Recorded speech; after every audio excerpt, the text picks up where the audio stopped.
Separated by cosmic cabinets, Brandon, Paul, and Logan are broadcasting the Nintendo Stuff podcast, live using their telepathic powers. My name is Brandon Miracle, broadcasting from the Break Room Arcade. Straight. If you look at Paul in the video, he's got a wall, and he's also broadcasting using his telepathy. He's got a wall. And if you look at Logan, he's looking mighty cozy in his hoodie right now. Oh, no. Oh, he's frozen. Oh, man. Are you okay? Oh, he's back. All right. Welcome to the Nintendo Stuff Podcast, episode 15, recorded live on October 12th, 2018. We got a lot to talk about today. Actually, it's more or less a lie. We have a little to talk about today because this was a slow news week. One of the slowest we've had all year, I think. It happens. Maybe just a little bit. Whatever happened to those posters, Paul? So, fun fact, about, I think it's actually been a month now, I lost my job, and today, this is very exciting, I was offered a job, and so I'm in the process of moving, and I was starting to take down my posters and get stuff packed up in anticipation of finding this job and moving, and so that's why my wall is empty. Hallelujah! He's coming to Brandon Town. Not losing your job, Exactly. but... And so hopefully within like the next few weeks, I should find a new place and set up a new studio, get some more posters back up and all the fun stuff. Speaking of posters, I'm adding a new segment to my wall. I just got this framed. Paul and Logan can't see it, but it's the Super Smash Brothers Battlefield posters we got at Best Buy. My wife framed it for me, so I'm going to hang that up on the wall. It's okay. I can see it about 3 or 4 seconds. Wait. This might be one of my favorite pieces of Smash stuff I've ever had. Oh, and you went ahead and framed it. That's awesome. Yeah. Wasn't it GameStop that had like the Final Destination? Yeah.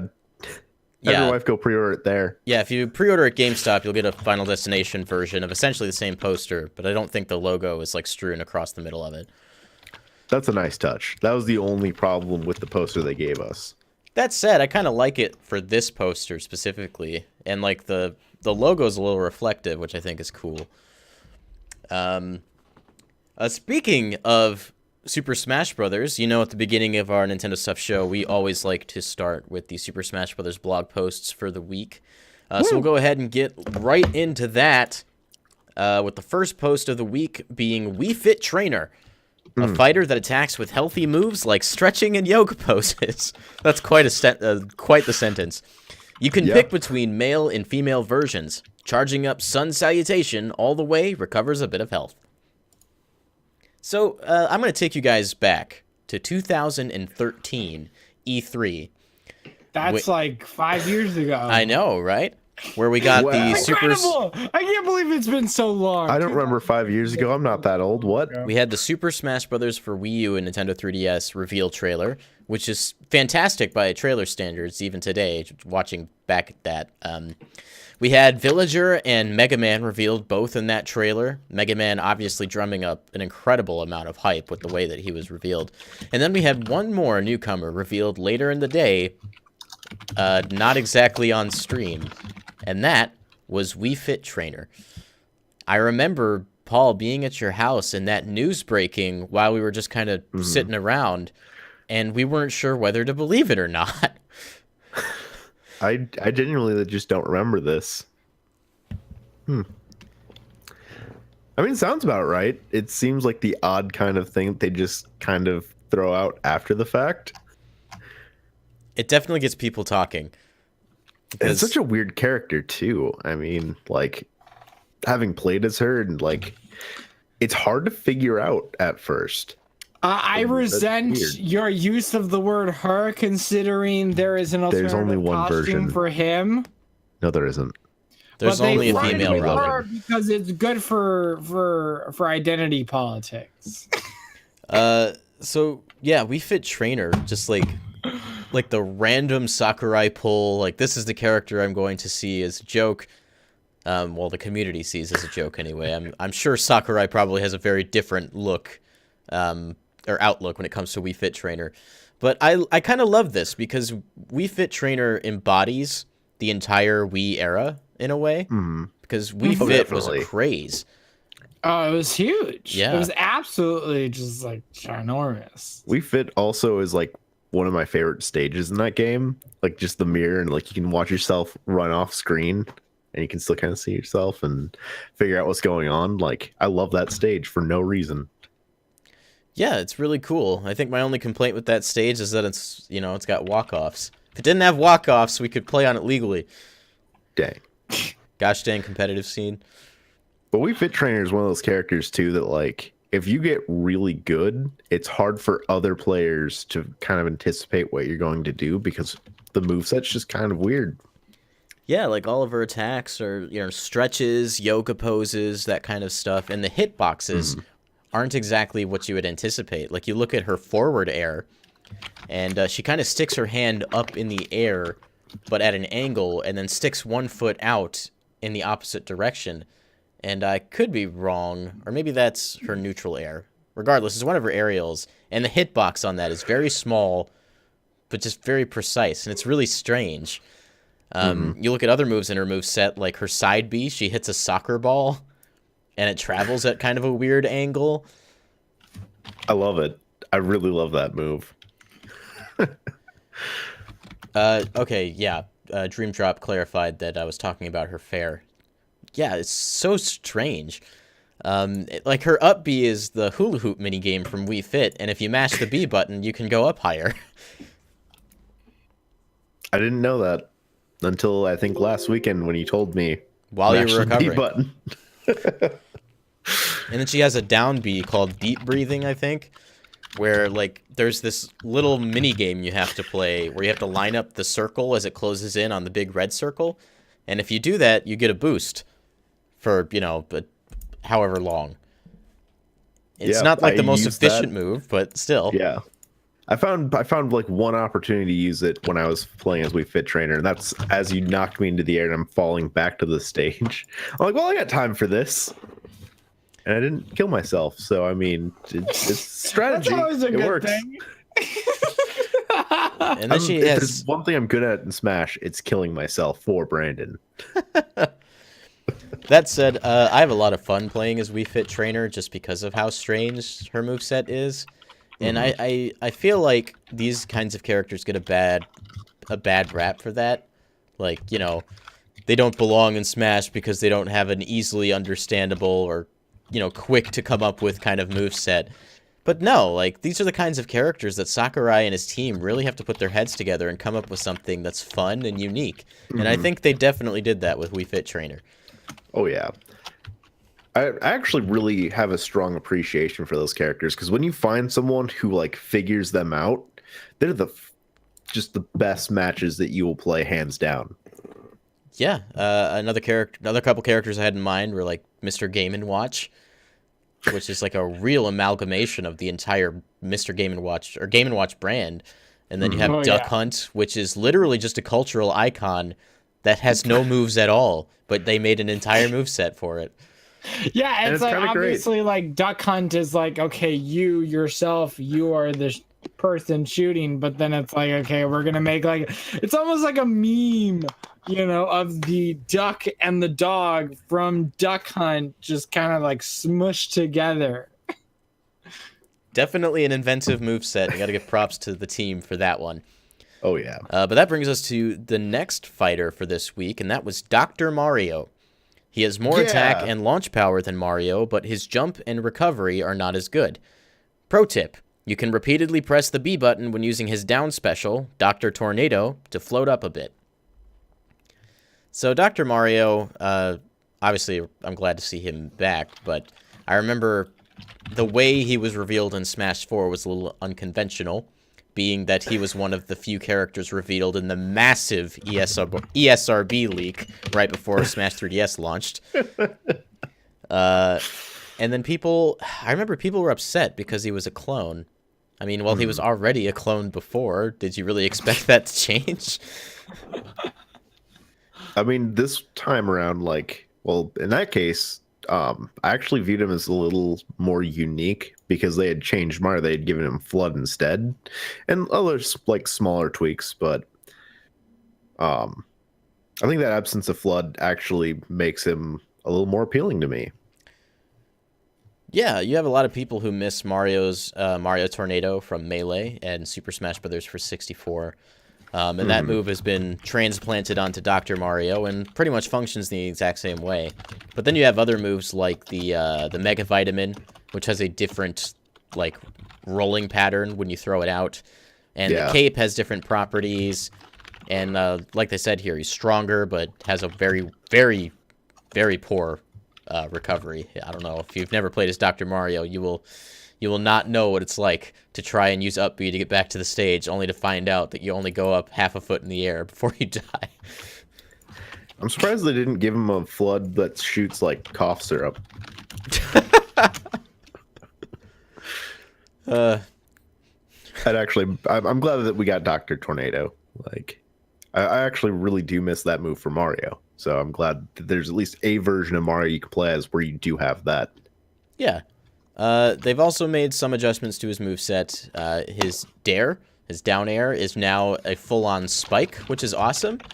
Definitely a tool that Dr. Mario didn't have that is very valuable because Mario's forward air, the good old dunk, does not have that property on Dr. Mario. It's just a power move. So now weird. Dr. Mario has his own spike. I'll take it. It's weird, but I'll take it.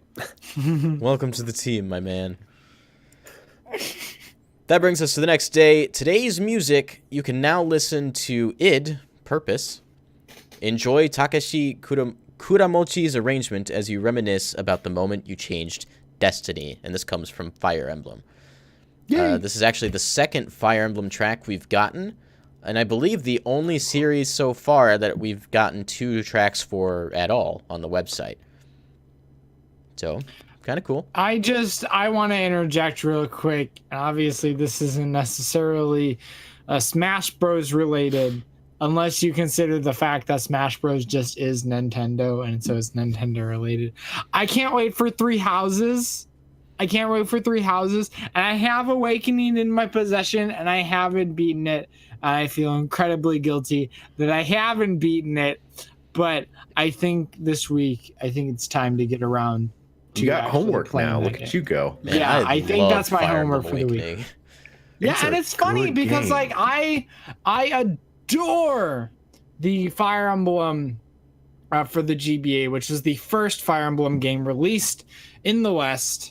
And so I think it's time that I finally trudge through Awakening. Anyway, I digress. I haven't listened to this track, but I imagine that I'll recognize it and that I'll also absolutely love it because Fire Emblem is just fantastic and the music is just top notch. I listened to it. I thought it was great, but I also thought it was a song we already had in the game. Same. I'm fairly certain this is a track that we had already. If not, the arrangement is not super different than what we've heard before. Yeah. But I can't verify that for sure. Also, there's like a lot of really upbeat tracks in Fire Emblem, so there might not be like a huge necessity to change a lot of them too drastically, right?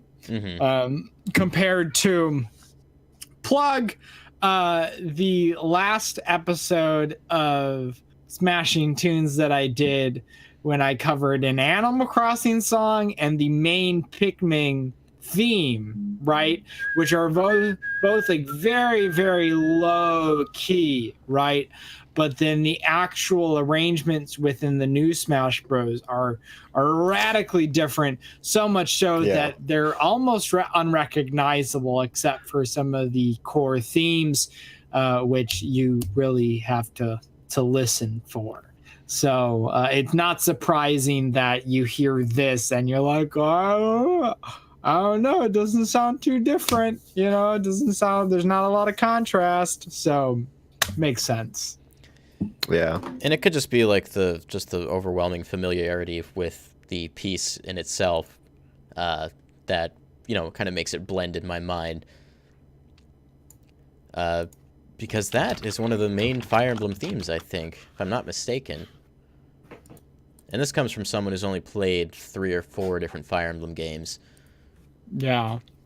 Wait, have you not played the original Fire Emblem for the GBA? I didn't play that one. I played Sacred Stones, which came out after the fact. Okay, well, they're definitely not the same game. It's not a remake. Yeah. If you get the chance, I would definitely encourage picking up Fire Emblem for GBA.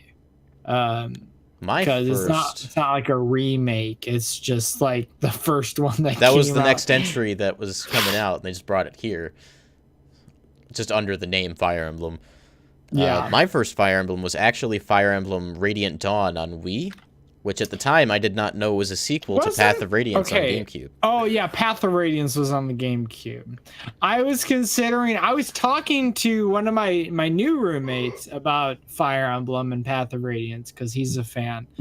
And I looked up like the prices for Path of Radiance, and there's no way I'm affording a copy of Path of Radiance anytime soon. When I sold my copy of Radiant Dawn, it was going for like $60-$70. Oh, wow. Yeah, those games are very, very valuable. Yeah. Hopefully one day they'll make an HD collection with both of them for the Switch. Yeah, Right. those are the games about my boy, Ike. He's the star of both of them, and I main him, and I feel bad. I mean, it makes sense considering how highly acclaimed like most of the Fire Emblem games are, and then the limited quantities that in general JRPGs are made in the West.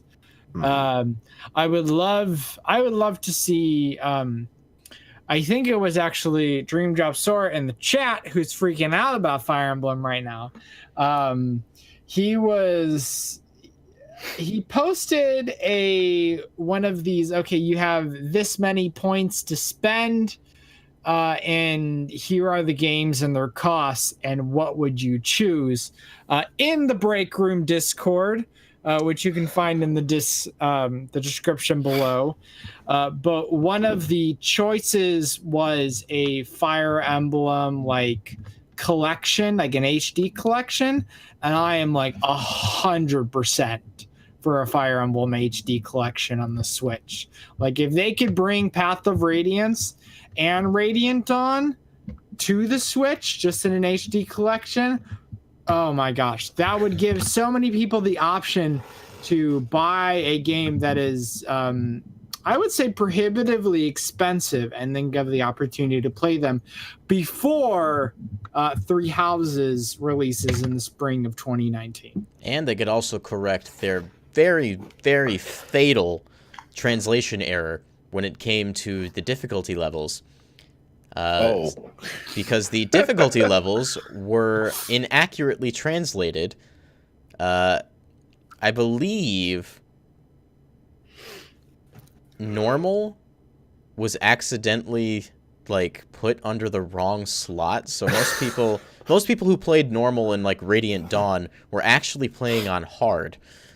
Oh, okay. Which is I was fun. like a little confused for a second. I was like, what do you mean by that? But yeah, I remember Radiant Dawn being brutal when I played it. Right. And I now, years later found out the reason why. I didn't want to play on baby mode, but it turned out baby mode was actually the mode I was supposed to play it on. Right. And I don't know how much work it would take, but I think the idea with especially Awakening added some options, obviously, that made the game a lot more accessible. Toggleable permadeath? Yeah, toggling, being able to be like, okay, such a nice touch. like if you want classic, obviously permadeath is on, and I really enjoy that, even though it seems a little bit silly the way that you play. Like, oh no, one of my baddies, one of my favorite characters died, and I'm just gonna restart the mission over again anyway. But having that accessibility where permadeath is off was obviously huge for the West, because that's pretty debilitating if you don't if you don't play the game right. But I've been conditioned for that, right? So like when you're playing the Fire Emblem for the GBA, you would be very, very aware of the order of operations and making sure that, like, okay, these characters are not dying, so you can use them effectively in later missions. But adding the option to turn permadeath off was, I assume, was like a huge factor in pushing it in the West. I mean, that was the first Fire Emblem game that I completed. Not the first one I owned, but the first one I actually was able from like point A to point B complete. So it made the difference for me. Yeah, and I believe Fire Emblem Awakening was also the first Fire Emblem to sell 1 million copies, which ended up saving the franchise. It single-handedly turned Fire Emblem into a AAA franchise for Nintendo. Yeah, because I mean they were considering just not ever doing another Fire Emblem game ever again, and then because of how well Fire Emblem Awakening did, and there's probably a multitude of factors. I mean, it has a 92 out of 100 out of Metacritic, which is incredible for any game. If you get a 92 on Metacritic, that's based on 72 reviews as well. You said that's 92 out of 100 out of Metacritic. Oh, well, I would love to get 100 out of Metacritic. We should move on. Right. Oh, sorry, my desk is not very big. Today's stage, boxing ring.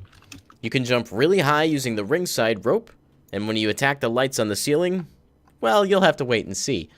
By the way, holding down the L button when selecting this stage will turn this into the punch-out version of the boxing ring. Holding the L button when selecting the stage will turn this into the punch-out version of the boxing. That's amazing. Here's the thing about that, though. I saw people talking about this, like, after this blog post went out, and there were people who legitimately didn't know that there was a Smash Brothers version of this stage. I actually I remember it. I forget that's a thing, you know? That was actually the first time we ever saw it, was in the Smash Brothers version. Mm-hmm. In the reveal trailer for Smash 4. And I'm pretty sure you could do the same thing in that game to switch between the two versions of the stage. So it's the Smash Bros. Version by default? I believe so. Okay, well that seems right. But then, like, obviously the two pictures of it is the Smash Bros. Version and the Punch-Out version, which removes the Smash Bros. Stuff and puts the Punch-Out stuff in, which I think is obviously it's in line with the pattern of Sakurai and him doing all this stuff, obviously just maintaining truth to the franchise that it's referring to, but then also having, like, okay, it's very much Smash Bros, right? It's just a neat little attention to detail that Sakurai is just absolutely phenomenal. I remember having the conversations after Smash 4's reveal trailer and seeing there's a segment where Mario and Bowser are fighting on the boxing ring stage before Villager ultimately comes in and gets revealed. And I was like, I think Little Mac is in the game because that's a boxing ring. Right. I mean, there wasn't anything else that was going to indicate that, right? Mm-hmm. So I mean, once you had that, it's like there's no doubt at this point. It was just kind of a weird way for them to kind of go about that. I'm gonna guess then it was to drum up the conversation to begin with, like, oh, look at this boxing ring stage, must mean something, and ultimately it did. No pun intended. Yeah. Dream Drop, you posted that comment at the same time as me doing it again. So good job. But yeah, I don't think there's much else to say about this stage. I always enjoyed It's a playing fun on stage. it. It was actually the first ever Smash 4 stage I ever played on at Best Buy at the Smash 4 demo event. This was the stage we played on. I played as Greninja, so that was my first experience, which is interesting because we'll get to that in a little bit, but Greninja also is important this week. Today's item, Zero, the Assist Trophy. He appears from the Mega Man series. Just like in his original appearance, he uses his learned moves to wreak havoc on the stage. But who does he learn his moves from? This is a very generic description of a much beloved character, by the way. Just reading it back, I was like, that told me nothing about Zero at all. Oh, man. Nailed it. Yeah. This is just going to be one of those assist trophies that you're just going to have to see in game. I guess so. And I don't think, I mean, obviously this post isn't of like significant consequence. No. You know, it's just like, okay, there's an assist trophy in the game, and he does something. He goes on the stage and he uses his moves. All right, thanks. That said, it's nice to see more Mega Man representation, especially from the X series, which is incredibly popular. Right. We had Elecman as the assist trophy for Mega Man in Smash 4. Not nearly as memorable as Zero. Just seeing Zero here is already more memorable than Elecman was altogether. I don't even know who Elecman is. See that? Christ. Oh, man. So yeah, that's really all I have to say about Zero, which will move us into the last post for the week being Greninja. Greninja was the first character I ever played in Smash 4 on the Punch-Out stage at Best Buy at the Smash 4 event. So this week was a week of memories for me. Aww. A ninja-like fighter that battles with moves like the Water Shuriken. Greninja can use a log for clever counterattacks, and this Pokemon can even stick to walls. During its final smash, it turns into Ash Greninja? Exclamation point, question mark. And then Sakurai proceeds to not show us that after telling us. Thanks, Sakurai. Oh, well. We'll find out in like less than 2 months. I mean, we know what Ash Greninja looks like. The only question we have is what does the final smash do? Or what is the sequence of attacks that he will do after that? I was about to say, hopefully the final smash will kill the opponent, but that's always, always something you'd hope for. Greninja's final smash in Smash 4 I actually thought was pretty cool. Like he launches people into the air, and then you get a big moon backdrop as he kind of teleports around the opponent and slashes them to death. And it's all silhouetted. It's pretty neat. So I wonder if they'll just do that attack again, but have him be grass Greninja, Ash Greninja this time. I want to see it. I want to see grass Greninja. I'd be into that. This is pretty cool because this is obviously a direct reference to the anime.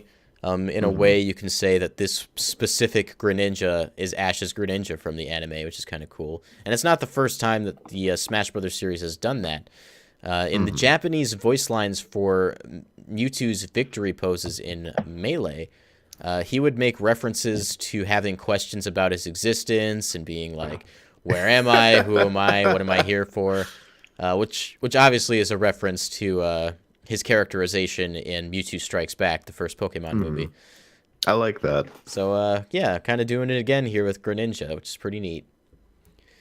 Hopefully we'll see Ash Greninja at some point. Thanks for just kind of shadow dropping that, Sakurai. Very sneaky, very ninja-like.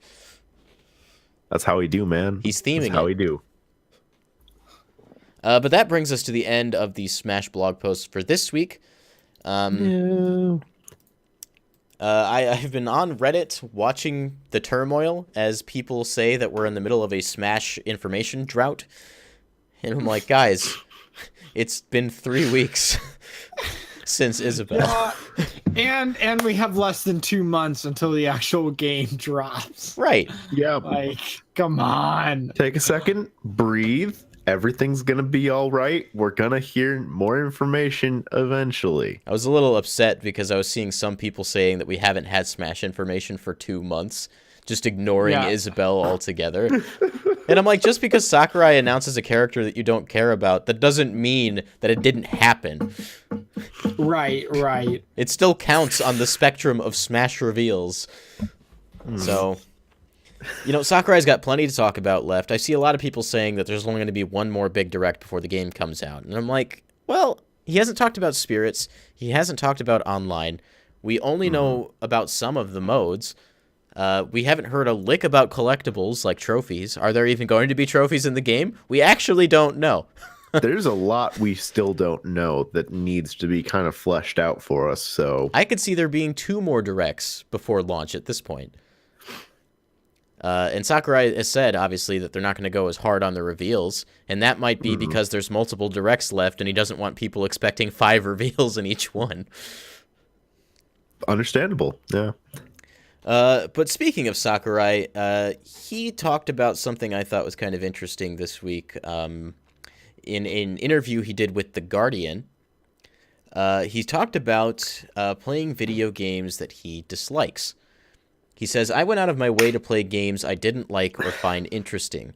Those ended up being a lot more informative for me, he explained. At home, I have literally thousands of games, and I think of them as pearls of wisdom from my predecessors. Game development is very difficult. Nobody sets out to create a game that's not fun. It's all of the challenges and difficulties that happen throughout development that determine whether a game is a failure or success. I think playing those thousands of games is the single best and easiest way to learn from my predecessors. So he's effectively saying to play bad games to find out why they're bad. I've heard this several different people about, like, if you want to become a game developer, you need to learn to play games you don't like for that reason. This extends beyond game development. Oh, right? This can apply to anything, yeah. This is like literally anything, and I have preached this for so much time already, is don't be afraid to play bad games, listen to bad music, watch bad movies, right? Because you can, it's so valuable, just as valuable to see, like, here are all the things they did right, to contrast that with here are all the things they did wrong, right? It's so important. And that's why I'll push, like, in terms of like movie watching, watch The Room. Watch The Room. Not only because it's entertaining as heck, but also that movie almost doesn't apply anymore. Well, yeah, because it's so highly esteemed in terms of bad movies. Yeah. But there's a lot of things that went wrong. And a lot of things you can't necessarily see just by watching what's on screen. But you can kind of gather, like, something was going wrong. Ooh, Logan, you are getting sniped in the chat right now. It is what it is, okay? Oh, okay. I see. Don't talk to me, Dream Job Sora. If you wanna, push that kind of stuff, you hit me up in the Discord and I'll fight you. For those listening, Dream Drop said, watch Call Me By Your Name. It's a bad movie. It's an amazing movie. It's an incredible movie. And honestly, I think you just triggered me so much that I might just put it on tonight. So, whatever. This is your 7th viewing, if I've been keeping track correctly. Yeah. So, as I'll dig into some of my personal stuff as a musician, as someone who is constantly trying to figure out what's the best next step and how to make a good song and how to produce something that's compelling.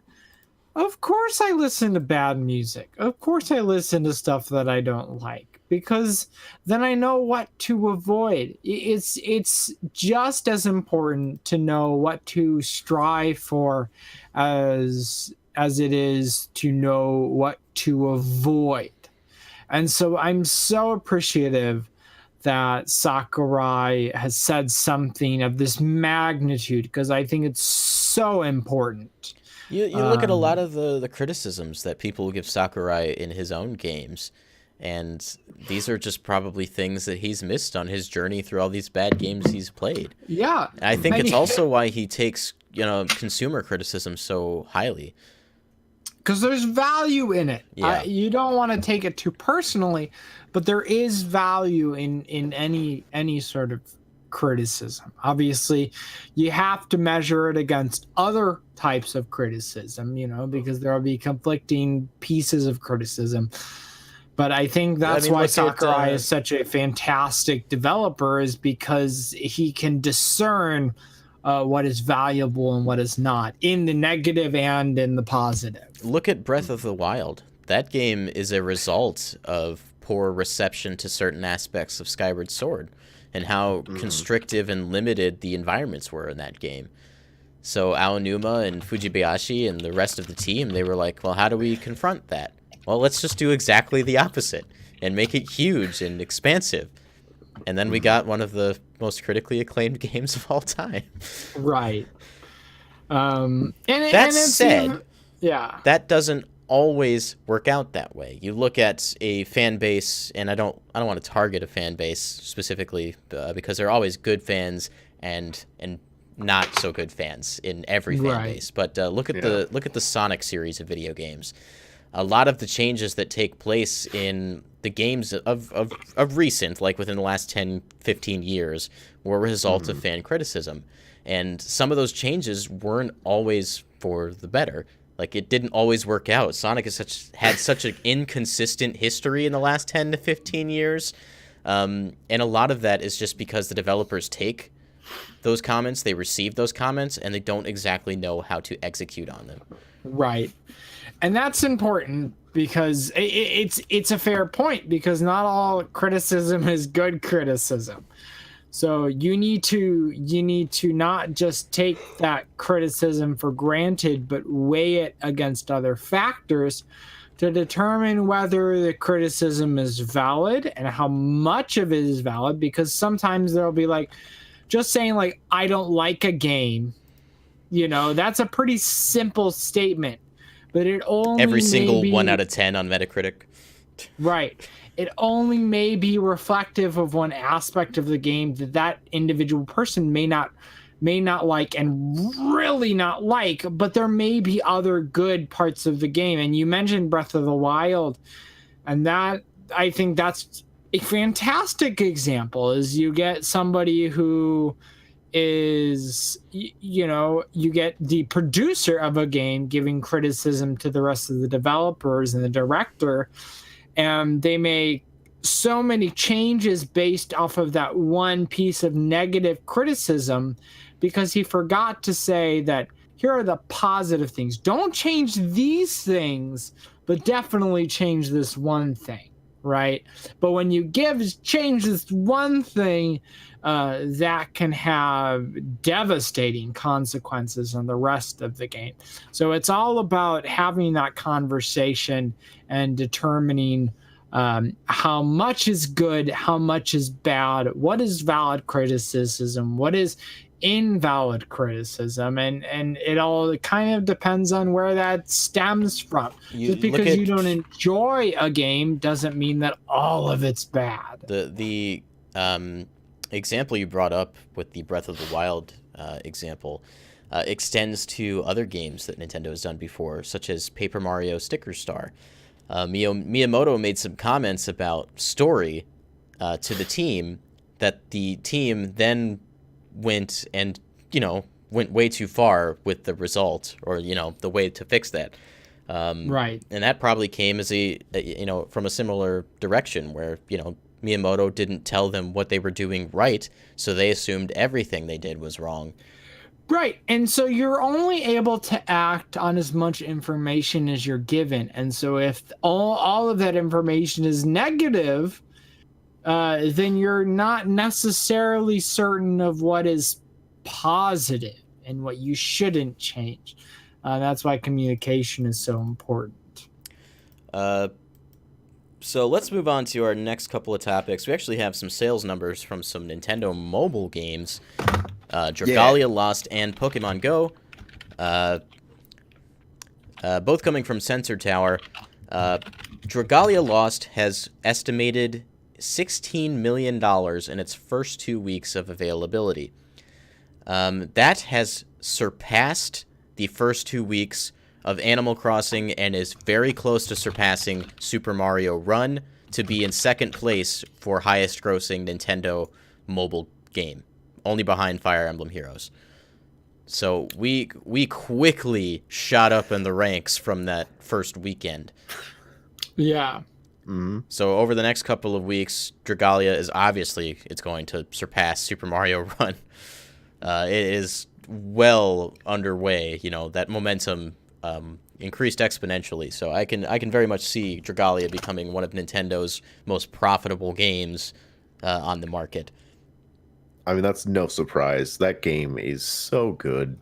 Yeah, and you have Psy Games. They now want Dragalia to be the face of their company. So it is definitely something they're proud of. If I was them, I would too. They're also looking into an anime adaptation. Also good. I actually wanted that as soon as I started playing it. Turns out pretty much all of Psy Games' games become anime at some point. Hopefully this Good would anime. be good and not bad.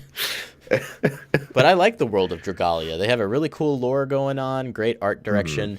And I think an anime could really help expand some of those characters even more. Definitely. The other game we have to talk about, Pokemon Go. Let's see.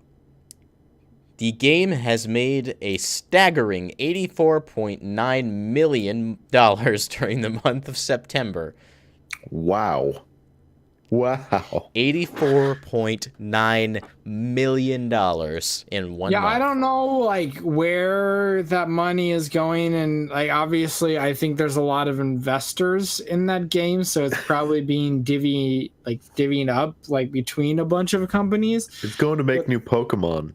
That's not an insignificant amount, right? If you Hello? No, not at all. if you times 84.8 million by like 12, right? How many months there are in a year? That's like Almost $1 billion in revenue. I'm pretty sure that's well over $1 billion, right? So if you times it by 10, that's 840 million, and then you add 284 million upon that. That's just about $1 billion. Pokemon Go, it's not going anywhere anytime soon, especially with all those updates, adding Pokemon, adding new features that give new people more reasons to continue playing that game. This Just print game money is a for them. freaking cash cow. There's some more pretty powerful stats to go along with that.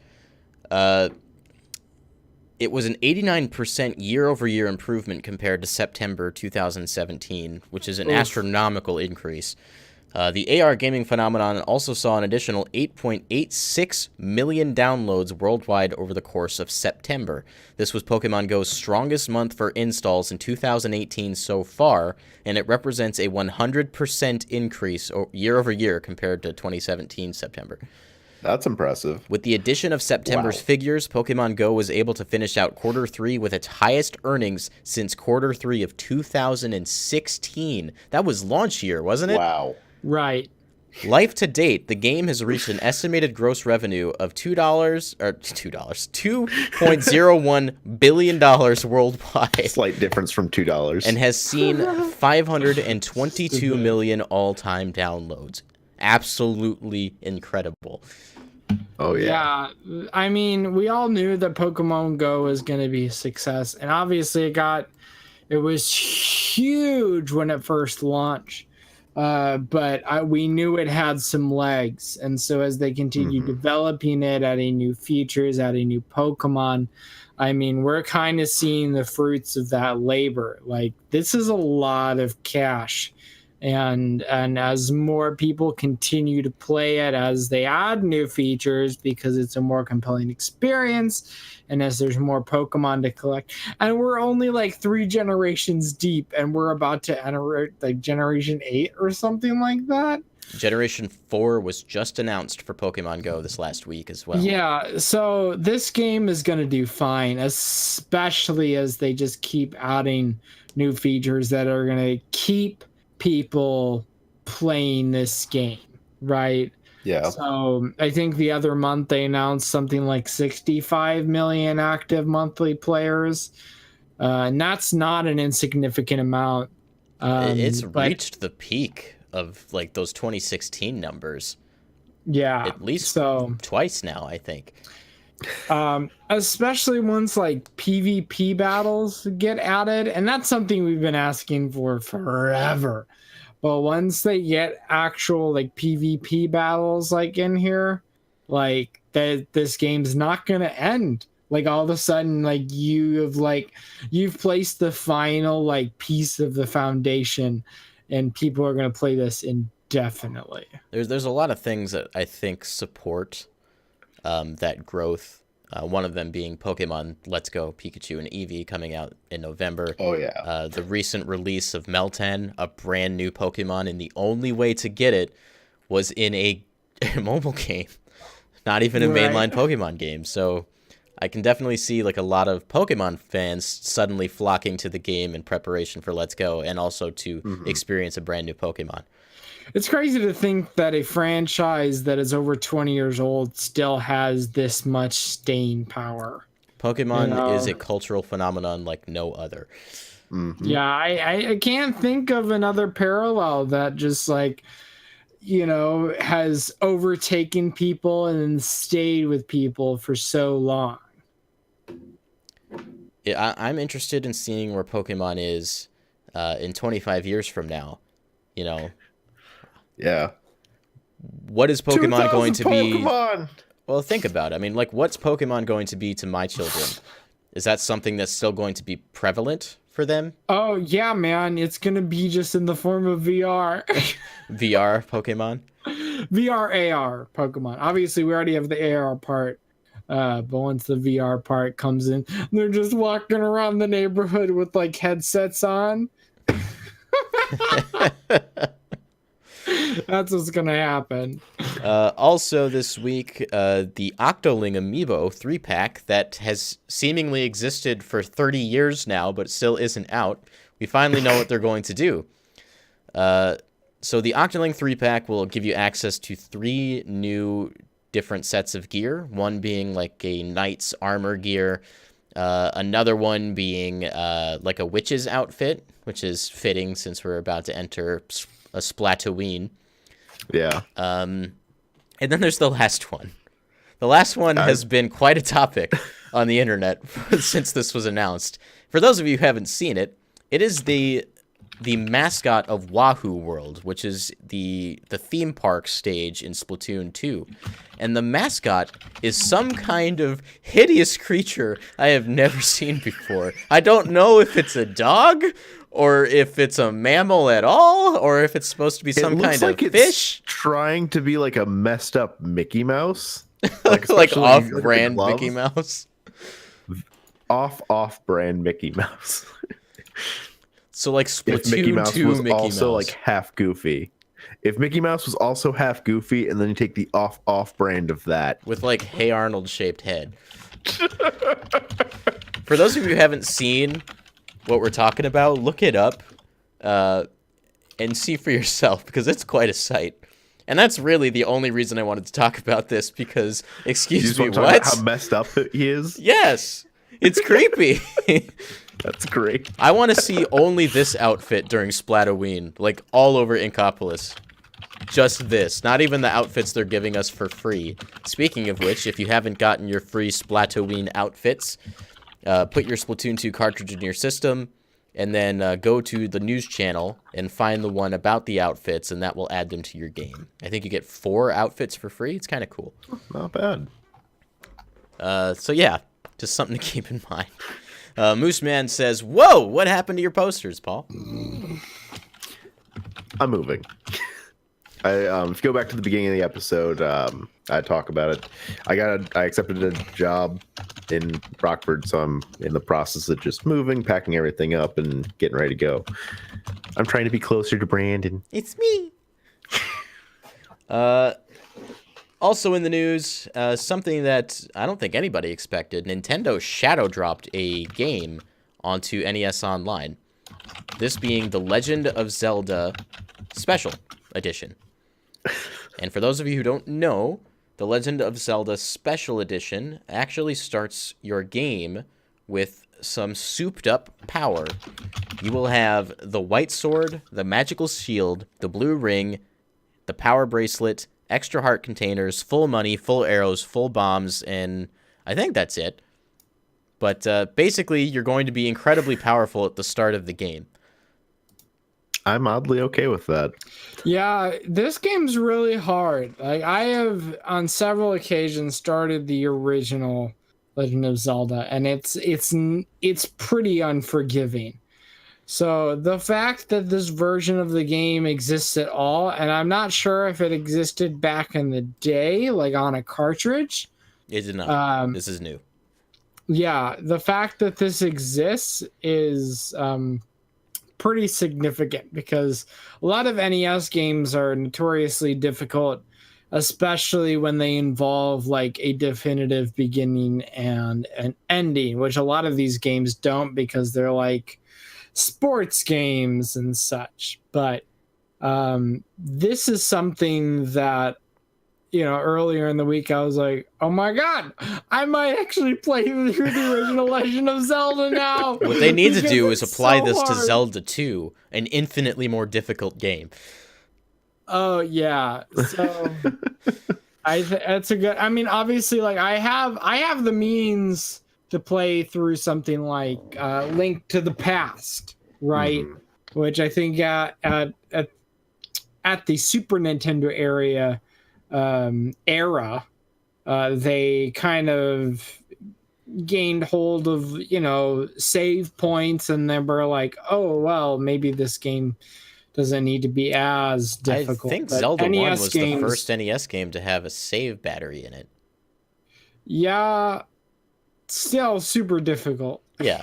Because they were still in the mindset of making these games prohibitively difficult for whatever play it reason. longer. Yeah. So I mean, because they weren't that was they a strategy weren't long back games, right? Make it hard so that since it's a short game, you get your money's worth. Right. You have to re-rent it, too. Right. So at that point, they were like, oh, save points are pretty standard. And they're like, okay, well, we don't need to make it as difficult anymore.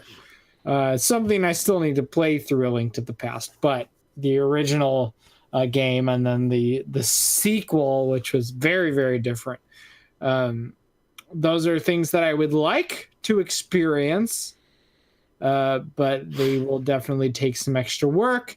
But with the addition of this souped up version that everybody is talking about, it's going to make it a little bit easier for me, a little more accessible for just anybody to actually get through the entire game. I shouldn't fail to mention that I was listening to the Nintendo Dads podcast. They just did their 200th episode. Congrats to the Nintendo Dads before we move on. But they were talking about the Legend of Zelda Special Edition, and they said that there's evidence to suggest that more special editions for NES games are on the way, including Super Mario Brothers, Super Mario Brothers 3, and more, which would presumably do a similar thing that it's doing in Zelda.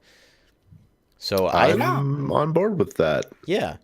So I guess there's more plans from Nintendo to kind of shadow drop these special editions and kind of help the younger audience of gamers get through these classic games, which I think is a great thing personally. I think it's actually going to work. There's like a lot of older games that I can try and play my way through, but I'm just not good at retro games. And so if they want to make it a little easier on me, I'll gladly accept the help. I need it. That brings us into our next news topic, getting into some third-party stuff. Coming from Business Insider, a representative from Blizzard Entertainment, I should say, has told them that they want to add crossplay to Diablo 3. And they specifically said it's a question of when, not if. So expect that. I like that attitude. I feel like obviously Diablo 3 originally came out a number of years ago, and this is great for them in the sense that like it might reinvigorate the other platforms that have Diablo 3 on them. Obviously, this is a lot of conjecture. This is a lot of just like, I don't know for sure whether this would be the reasoning or not. But I'm also not one to reject the idea of crossplay for any game, because that's very, very pro-consumer. Well, after Sony kind of pulled the plug on their stance, I think we're going to see a flood of games obtaining crossplay. And Hopefully. thank God. And I'll give credit and not give credit to Sony for opening up crossplay, because I think they probably saw the financial opportunity in opening up crossplay, especially. I think probably there was also a lot of PR to be gained from that. Oh, absolutely. Well, and that still, again, plays into the financial side of things, because good PR. Because I think there was probably enough negative PR to say that like people were really doubting Sony at that point. But so there is something to say for pressure from the consumer. But I don't think it was all just nearly the pressure. It was also the pressure played into the financial aspect of it. And that's definitely playing into what's happening here with Diablo 3.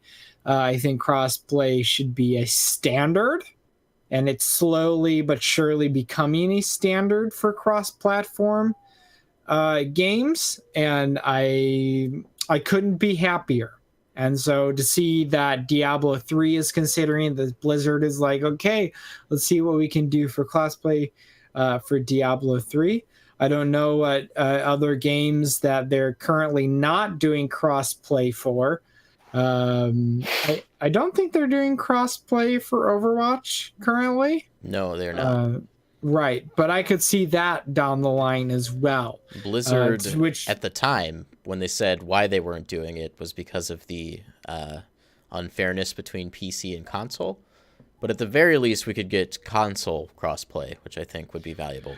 Right, I think that's equally as valuable, or at least the option to turn off crossplay for people who are using mouse and keyboard versus using controller. That would be an interesting thing. I'm not sure how reasonable that is. But regardless, I'm excited to see that Blizzard is exploring this for Diablo 3, which is going to increase the value proposition for people who are considering purchasing Diablo 3 for Switch. And again, that's pro-consumer, and that's just good for everybody. Speaking of Overwatch, I do think that Overwatch is on the way for Switch. It's just a matter of time. I've thought this for a while, but I think we're just kind of waiting for it to happen at this point. Do you want money? Do you want money? Get some exclusive Nintendo loot gear that you can unlock from the loot system. Well, I think that's an easy sell. Even talking about money, like Overwatch was in this last, the month of... I think it was October or September for the Humble Monthly Bundle. So it's probably the cheapest price point that Overwatch has ever been at, which is at $12. That said, I think it's only $20 usually, isn't it? It's fairly cheap, I thought. At this point, yeah. I mean, especially with all of the... I think that's the price I bought it at, like a year and a half ago, too. Right. But it's as cheap as it's ever been, like, so they're at the point where it's so large and they have probably enough of a base where microtransactions are more than sustaining what the cost of maintaining the online services for that game is. Did you guys know that Overwatch is a good game? Wow. I do know that, and I've been wanting to jump into it for quite some time. Sadly, due to my financial situation, I was not able to jump in with the Humble Monthly Bundle, but I imagine that soon enough I'll jump in, especially if it comes to Switch anytime soon. I will buy it again on Switch. Pretty confident in that. That brings us to our next news topic. This comes from GameSpot, Frictional Games, the developers behind horror series Amnesia. Their creative director, Thomas Grip, has told the publication that they are thinking of bringing Amnesia to Nintendo Switch. I was just thinking about playing Amnesia the other night because I was sitting at my computer struggling with myself and with my game collection, and I was like, I feel like a horror game is something that I need, and specifically talking about Amnesia because it's one of those things that, like, it's considered one of the scariest games ever made, and it's something that I've never finished. So when I saw this article, I was like, oh my god, this is incredible. Please give me Amnesia on Switch, because that might just be the catalyst for me to actually finish this game. I absolutely adored Amnesia the first time I played through it. I liked Amnesia Machine for Pigs. That said, that game I beat in an afternoon, which I didn't like so much. That said, I thought it was pretty cool. The atmosphere was still fairly creepy, but I think Amnesia the Dark Descent is by and large the better of the two games. Yeah, definitely give it a shot. To quote Thomas Grip, he says, "We're looking into it. I would love to do Switch content. I grew up with Nintendo being the big platform, so it's like, wow, we're actually doing video games for real now if we can get on Nintendo. And it would just be cool to get it on a handheld as well, because I think that should work for Amnesia and other games as well. We're looking into it and seeing what can be done. We're hoping if everything goes as we hope we'll have it on Switch." He said hope 3 times in one sentence. So they're definitely hoping to get it on Switch, if it wasn't clear. And then that brings us to our last third-party story for the week, which I think, personally, is the most interesting. This comes directly from Ubisoft's Twitter. Ubisoft is sending out surveys regarding Nintendo characters possibly for their next project. And this headline comes from My Nintendo News. So there's a bunch of characters on this survey. Specifically, they're all Mario characters. So there might be some kind of initiative to make another Mario-based, crossover with a Ubisoft property, or just another standalone Mario game. So Ubisoft definitely isn't done making first-party Nintendo content. Hopefully, the survey results come in and it makes them feel compelled to make something just exclusively Waluigi. Well, with Waluigi Someone's being on the gotta do list, it. I'd be surprised if he doesn't get the highest votes. They're the perfect company for Waluigi. Waluigi cross Rabbids is I would a love match that. made in heaven. I'd be so into that. Like, hopefully that's something that comes out of this. Yeah, I feel like if there's any opportunity for like a Waluigi game, it would be Ubisoft to just kind of break the mold, right? I Hear feel me like out. they're the perfect developer for it. Hear me out. It's Come on, a give dating us a sim with dedicated Waluigi and all the Waluigi different game. Rabbids. Waluigi trying to get with a rabbit. Good lord. Because I mean, there is one correct answer for the Rabbids, and that's Rapid Peach. But I would 100% ship Waluigi and Rapid Peach. So that's the property we want to see specifically from the Mario universe. It's definitely a Waluigi game. I think all three of us are in agreement there. Oh yeah. But if they were to go outside of the Mario universe and try out a different property, what would it be? I'd hope F-Zero. I want to see someone do something with that property, and I could see Ubisoft doing something interesting with it. I think I'm in agreement with that. I don't know if Ubisoft is specifically the developer I'd want behind F-Zero. At least You're right, Rockstar. At least thinking about F-Zero in the traditional sense. But if they were to do something new with F-Zero, I would be interested in seeing what they come up with. For myself, I thought they did a pretty good job with the Donkey Kong DLC for Mario and Rabbids, so I wouldn't be opposed to them trying a full-fledged Donkey Kong game. I think the humor between the two series lines up pretty well. Doesn't have to be a Donkey Kong Country game per se, but just a new Donkey Kong I would game. say like you'd probably want to steer clear of the Donkey Kong Country, especially since like that formula is so tried and true, and it's been done recently. Like you might try something, you know, maybe not necessarily in the vein of Donkey Kong Country 64, but there's a whole host of genres that character could visit. You know? Yeah, like a third-person shooter. We've already done that with Donkey Kong 64. A rhythm game. We did that with the DK Bongos in Donkey Konga. We've already had several Donkey Kong racing games. We had Diddy Kong Racing and then Donkey Kong Barrel Blast on Wii, a game that nobody remembers. And rightly so. Good Lord, what do you have left? Maybe I wouldn't be against them trying legitimately taking a crack at a 3D platformer for Donkey Kong. I don't think it worked so much the first time when Rareware went about it, but I want to see someone else try it. There's definitely a lot of options. I mean, even if you revisited something like, you know, a 3D platformer / adventure game, like you see how much those genres have evolved over the years, and there's so much opportunity. I mean, you even see like what's happening with Death Stranding, where Kojima is talking about how like Death Stranding is an adventure game, but then also how it's an adventure game in the sense that when he made Metal Gear stealth games, that wasn't a thing, right? That wasn't a genre.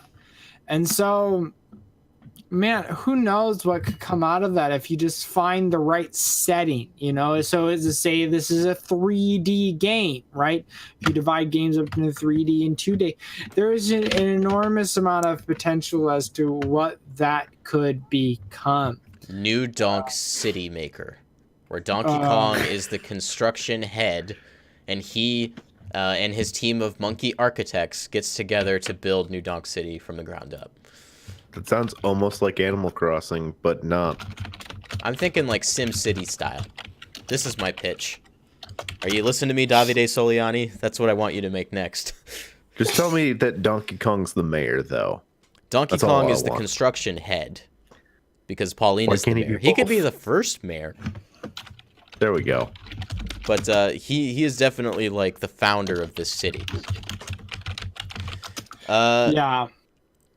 That pretty much wraps up news topics for this week. Like I said, not a lot happened. We're kind of in a slow period right now. But now you got me on this whole like thing about like, oh man, what if Nintendo made a city builder? They haven't tried it yet, I don't think. Dude, they haven't. I can't think of a game that even like reflects it, and I think Donkey Kong might be a great source of something like a city builder. And they could do it differently. They wouldn't have to do it in the vein of like a Sim City or City Skylines necessarily, right? Well, Nintendo or Ubisoft would probably find their own way to do it. Yeah. Especially I need the Pikmin to actually do the construction work, though. Oh, that'd be beautiful. I absolutely need that. Nintendo City. We've already had Nintendo like Land. Crossover. Yeah, honestly, man. we could do Nintendo Land too, and just do that. Make that the big pitch. I'm into it.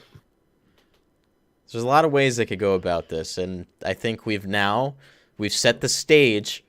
And we've thrown the ball in Ubisoft's court. Now they gotta impress us now with our unrealistic high expectations. Well, I mean, that being said, Mario plus Rabbids Kingdom Battle did well enough, and so there's a justification for them to do more experimentation with crossovers and taking Nintendo IPs and just doing stuff with them, because they will sell well, especially on Nintendo consoles. It's still baffling, like, how good of a game Mario and Rabbids is. It had no right to be as good as it was. And I still haven't finished it. It's a decently long game, though. Yeah, it's got some meat to it. I actually still haven't beaten it either. My wife actually beat it before I did. Ooh. It looks like by September 2018, the game sold over 2 million copies. So that's great. It's very impressive. It's amazing. Yeah. It's the first Mario game on the platform that wasn't a Mario Kart. Right. Speaking of Mario games that aren't Mario Karts, Super Mario Party came out recently, and I played a lot of it. Holy cow, I've played a lot of Mario Party. I played more of it than I was expecting to play. Yeah, I mean, Mario Party was big in our friend group back a long time ago, and we haven't had a Mario Party worth playing since, like, Mario Party 7. We dabbled in 9, we had fun with it, but nothing that was ever as long-lasting as what we have now. So Super Mario Party, I think I love this game, I'm going to be honest. If the RNG didn't hate me so much, I might say that I enjoy it. It's just a lot of fun. It's exactly what I want out of Mario Party. Ridiculousness, fun strategy, cool boards, the whole dice block mechanic. I don't know what you're talking about, man. This is the most strategy that there's ever been in a Mario Party game ever. The whole dice block mechanic that they've added with the character blocks has really added a lot of depth to how you get around on the board. Oh, definitely. Like, I actually really do love that feature. I actually find myself using, like, I play as Waluigi and I use his dice block more than just the standard block. Yeah, because there's a 7 on that one, I think, right? And I'm really good at rolling it. So yeah, I mean, Mario Party so far, it's been a hit with our group. We played 4 or 5 boards total, I think. Mm-hmm. I want to say now that I've played every board. Yeah. I have plans to stream the single-player minigame challenge road. I will let you guys know when I'm going to do that. So you'll get to see some Mario Party content here on the channel, as well as at some point I'd like to just stream a group of 4 of us actually just playing the game, because I think that'd be a lot of fun. Soon. Very soon. In addition to Super Mario Party, we've been playing Smash 4, because, I mean, we always play Smash 4. It's just kind of a given. I had that nice controller that I had to break in last weekend. How is the controller doing for you? It works so well. On top of that, it just looks good while I'm doing it. You got that Super Smash Bros. Swagger now when you play. You hook up Absolutely. that GameCube controller and nobody can stop staring. Brings all the Smashers to the yard. Unfortunately, that doesn't keep me from getting my butt handed to me, but I have fun doing it, Yeah, I mean, Smash 4 is always fun. Played some competitive one-on-ones. A lot of them, actually. Did some doubles online, which was fun as well. It's gotten me thinking a lot about Smash's online features. Mm-hmm. And what they're going to do with Smash Ultimate, so still definitely thinking about that. That said, the highlight of my week was not one I was expecting. And we don't even do that on this show, but I have to just talk about it, and that's Wander Song. Wander Song? Wander Song. What's Wander Song? Wander Song is an indie game developed by the Humble Bundle, or like under the Humble Bundle banner. Is it? Yeah. I didn't even know that. It just kind of shadow dropped on the eShop and other platforms in the last week or two. And this game is something else.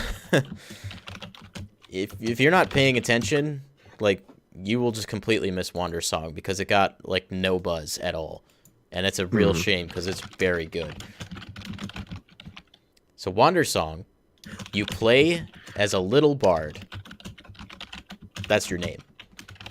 Oh yeah. It has an art style similar to, like, the little paper cutout people from Blue's Clues. If you remember what they looked like. Kind of simple geometry, solid colors, in a paper aesthetic. It's a 2D platform puzzler. On the right stick, you can move the stick in any one of, like, 8 or 9 directions to get different notes, and your little bard will sing that note. You can spin it around, you can hit in the different directions, and you can make music. And all of the game's combat, yes, combat, puzzles, and world traversal are based around this mechanic. And they do some incredibly creative stuff with it. In the first act of the game, there is a ghost problem in your town. There are ghosts everywhere, and they're terrorizing the people. Mm. But the ghosts can't communicate with them. But they can communicate with you through song. So they sing to you, and you sing back, and then ultimately you're able to figure out what they're trying to tell you. It's like what I do in real life. Yes. You sing to ghosts? I sing to everybody and anything. In the third act, you're on a pirate ship. The townsfolk miss, like, these mermaids that used to hang out around their port town, and it's your mission to go find them and bring them back. So you have an entire pirate crew, and whenever you get on the ship, it brings you to a world map where you can sail to different islands. And guess how it works. How does it work? You use the right stick, and you sing sea shanties. And the direction that you're pressing the stick, they will sing, and you will sail that way. And it's absolutely adorable. I'm so into that. It's It sounds really like good. something that I need to buy. I haven't even gotten to, like, the humor and the writing. There is no way this game was not inspired by Paper Mario. Like, it lives and breathes Paper Mario 1 and 2, and Super Paper Mario for that matter. Like, the entire personality is just Paper Mario. Like, there's nothing else I can really say. The text boxes are animated much in the same way that Golf Story is, and Paper Mario. Characters will say things, like, really matter-of-factly a lot of the time, and they're, like, really blanket statements on things, and it just comes off really funny. The pirates that I talked about from the third act of the game, they don't steal treasure. They hoard coffee beans.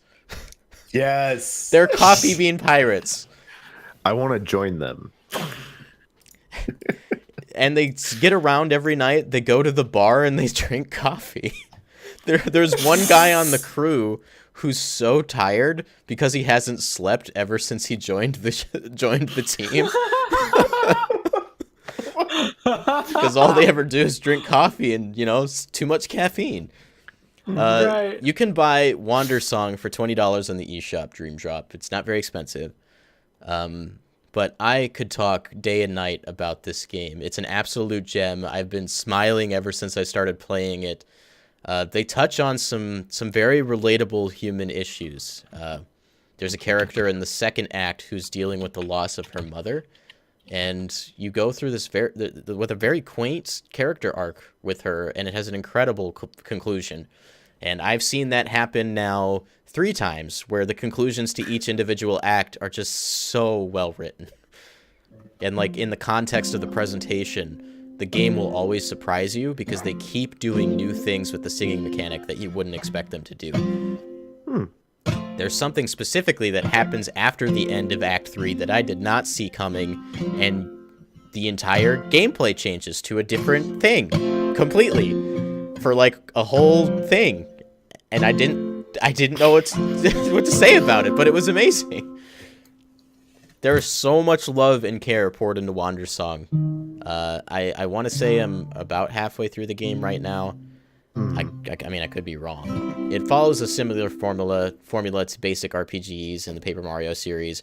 Go out into the world and collect the 6 things, and then go to the one big thing that needs all the 6 things, and then save the world.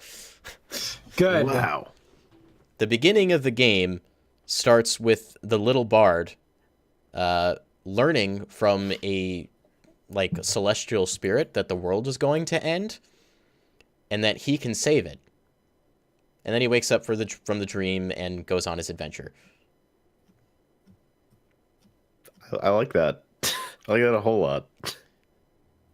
Play Wander's Song, please. It sounds like a game that's right up my alley, especially with my love for music and songwriting. So it's fantastic. I am a modern day bard. You're the big bard.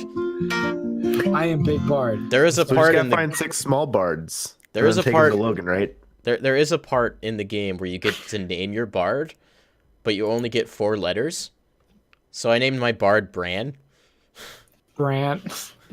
And I was joking around with Dream Drop in the Discord.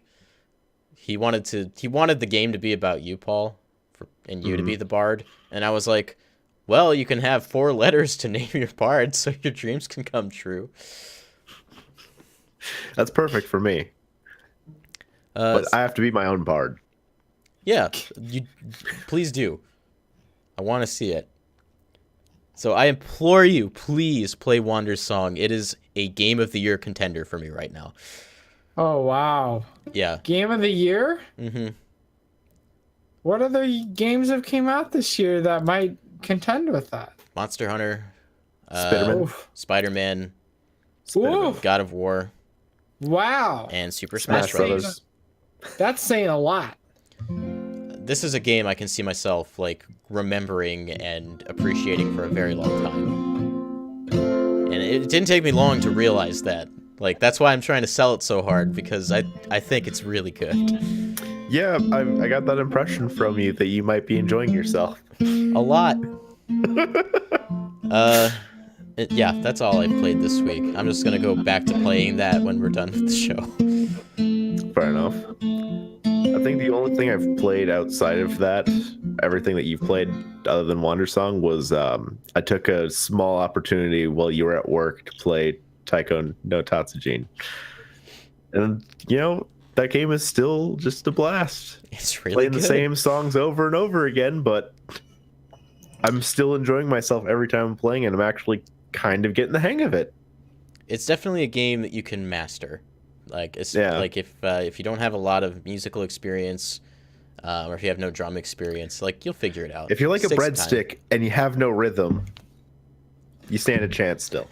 Well, I mean, there are only a few facets of the game to actually master, which makes something like rhythm, easy to manage, right?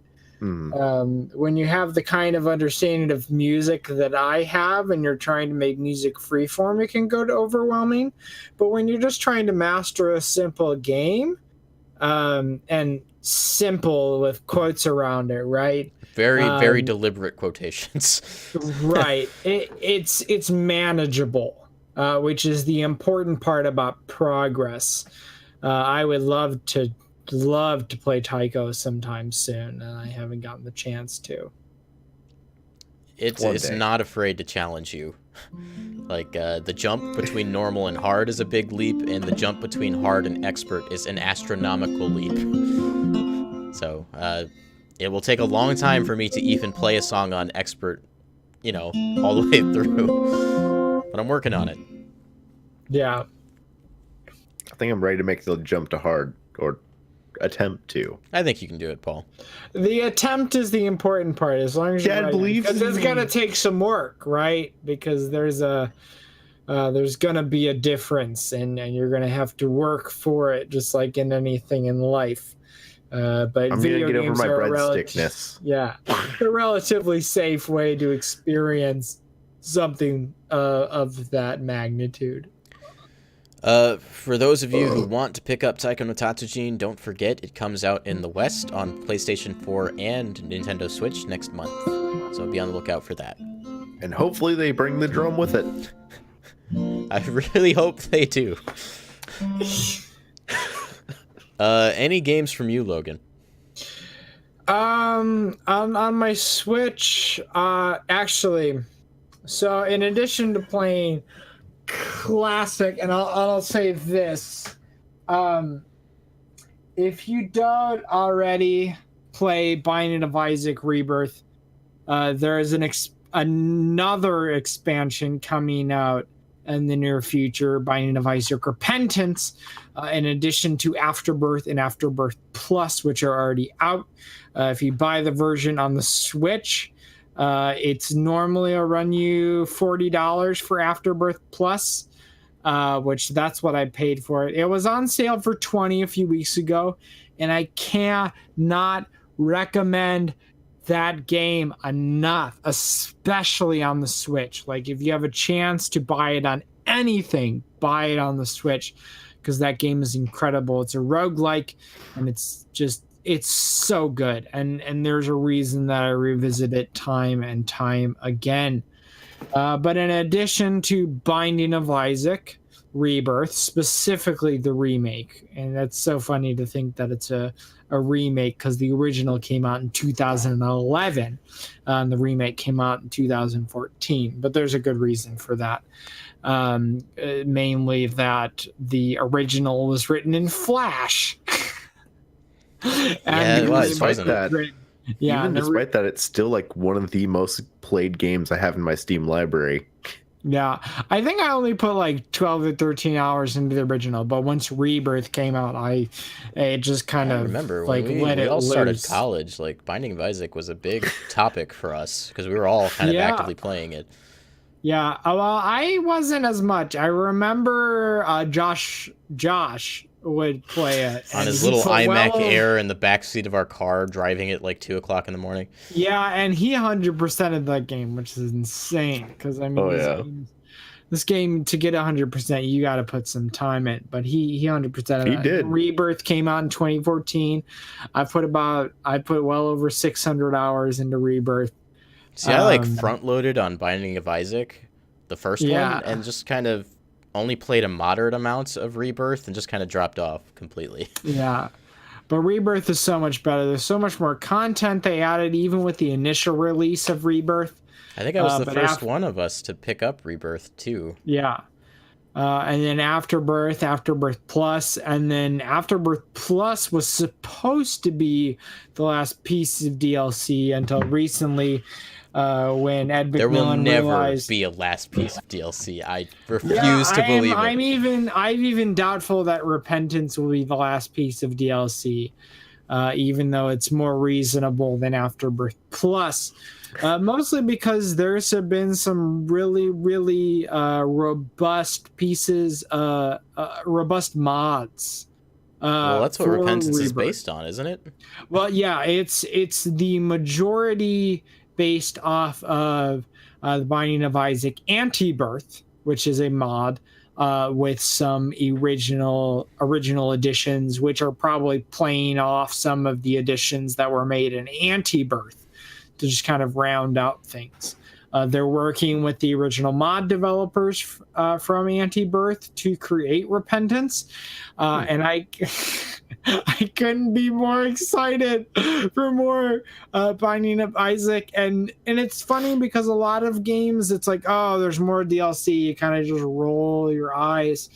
But for something as robust as a roguelike, where it's an evergreen title, right? You're just going to be able to play that forever and ever because it's different every time.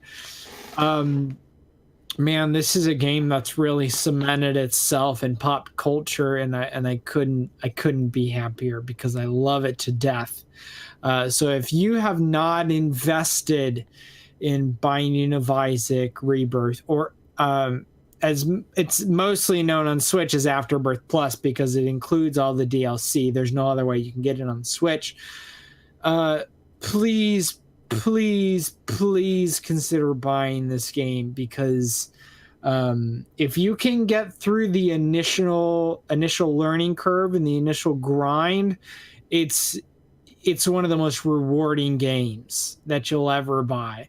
Because, I mean, each time you get to a new point, they reward you with unlocks. And it's so satisfying. And there's a reason that I put well over 600 hours into it, and I still play it.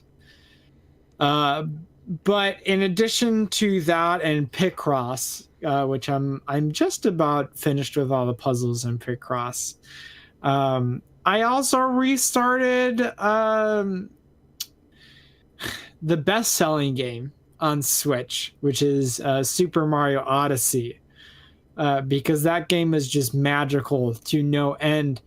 I'll call upon an anecdote that I have from probably about a year ago, because I bought that game at launch in October of 2017, and I was going through a tough time. And so video games have always been a source of release, of relaxation for me. And I'll never forget the moment in which I got to the point in the game in the Metro Kingdom where it was the festival.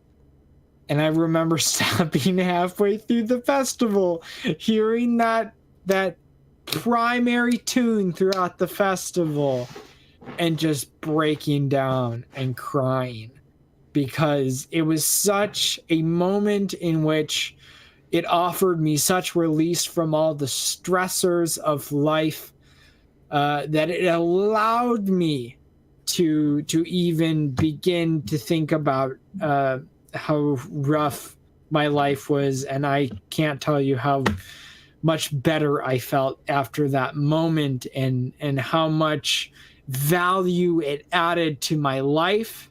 And so I started playing through that game again, and I just played through the festival again. And honestly, I was thinking about going back to Kingdom Hearts tonight after we're done with this podcast, but I might just play a little bit more of Odyssey, because it's just that special of an experience. It's an experience that destroys any walls you have put up, any guards you may have up, and just, gets to your soul, and allows you to be comfortable enough to express those feelings. It was also a very emotional game for me. Like right after the Cappy Kingdom, and when you first get to the Cascade Kingdom and that theme song starts playing for the Cascade Kingdom, I was like completely overwhelmed with how I was feeling in that moment, because it was a return to a very happy place in my heart. The very first time I played Super Mario 64, like jumping into Bob-on Battlefield for the first time, I had the exact same experience again as a 23-year-old in Super Mario Odyssey in the Cascade Kingdom. Yeah, it's so powerful, and there are a myriad able to any given person to try to manage the stressors of life, right? But I feel as if video games are like a gateway to healing, right? Especially like something that I want to plug that's not like us, right, is something like I think it's Able Gamers, and I can't remember if that's exactly what it is, but like people, it's inevitable that you're gonna struggle, right? Yeah, it's Able Gamers. It was started by one individual. I can't remember his name, and I feel really bad about not remembering his name. But like, again, like there are some people who are thrust into reality, just born into a situation where they're inherently disadvantaged, whether it be a mental or a physical disability. And you just see the effects that games can have on their quality of life, especially if they're diagnosis doesn't necessarily guarantee a very long life.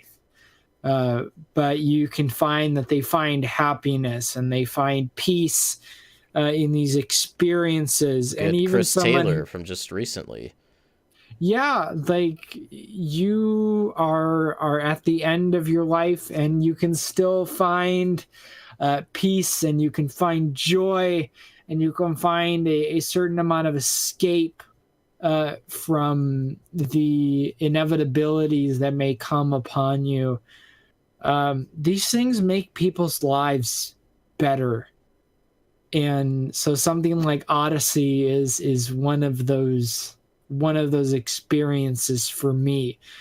And I I don't know if I've necessarily had games that made me feel the way that Odyssey feels. Definitely Breath of the Wild as well. These games that just like, here's something, and we made this game for you to enjoy and be a shining light in any darkness that you may be dealing with. And I can't stress how important that is to literally anybody, whether you have some debilitating illness or disability or not, because everybody needs those moments. And so Odyssey is definitely one of those games that transcends what it means to be human, and it becomes hyper realistic in a sense. I think that's probably a good way of describing it. And it's not surprising that people escape into their games. And if there's a good way to escape from reality, it's within video games, right? There's a lot of ways to escape, and there's some unhealthy and some healthy. And I think games are more or less a healthy way to escape and at least gain some perspective if you're having a hard time. So that's why I can't recommend something like Odyssey enough. And that's why I'm playing through it for a second time. And I'm not even sure that I'll be able to 100% it ever. But I will play it through 2, 3, 4 times until the next game comes along that really fills that hole. Not that I'm not pursuing my mental health in other ways, which I actively encourage, but Odyssey is a great start. That's all I have to say about that. So find your game that does that for you. Play it, ignore what other people say, and feel good. Sounds about right. Yeah. One of those games for me is Ocarina of Time. I can go back to that game whenever and feel good just by playing it. Yeah. I'm having a similar experience with Wander Song, but mostly because it's bringing up old emotions from the Paper Mario games that I hold very dear to my heart. So yeah, this is very relatable for anyone, I think. That's probably going to do it for our show this week. Make sure to come back on Monday. We have our bi-weekly breakdown podcast. We talk about all the movies, TV, video games, and all that stuff that we have been experiencing. I plan on seeing a couple movies this weekend, so I'll be adding to my list. Paul and I watched A Star is Born last weekend. Really excited to talk more about that. Which we were very, very pleased with. Yeah, very excited to talk about that. And all that jazz. So make sure to come back for that. Like I said, I do plan on streaming some Super Mario Party Challenge Road single player. I just feel like that'll be a fun way to kind of experience that mode alongside you guys. Halloween, I will be doing a Spooky Hallow stream of Luigi's Mansion on GameCube, the GameCube original release. So make sure to join me for that. And I know I've said it, but I still plan on streaming more Smash 4. Just in the last week, I really didn't have an opportunity. So we'll try and change that and get some Smash 4 going as well. And then hopefully we're back to our regular scheduled video uploading program thing, because We've been all going through a lot recently, but we're kind of starting to get out of that. So we'll Yep. try and up production a bit more. Also, I had an also, but it's gone. Join our Discord. There's a link in the description. If you want to keep chatting with us about all the stuff that we do, or just, if you want to have a conversation, join the Discord. Link's in the description. If you really like what we do here, you can like and subscribe to our YouTube channel, as well as help us out on Patreon if you feel so inclined. There's a link to that in the description as well. Make sure to follow us all on Twitter. You can follow me at BabbaBabs. You can follow Logan at LoggyDubs. You can follow Paul at Gunnysaurus. And you can follow us as a collective at Breakroom Arcade. So yeah, I think that's all I have to say on all those matters. Try to keep it brief. Make sure to join us again on Monday for the Breakdown podcast, and again next Friday for Nintendo Stuff, episode 16, hopefully with some Smash Brothers news to go with. That's what I hope in my heart anyway. But until then, don't break your backs, break in the games. But for now, break time's over.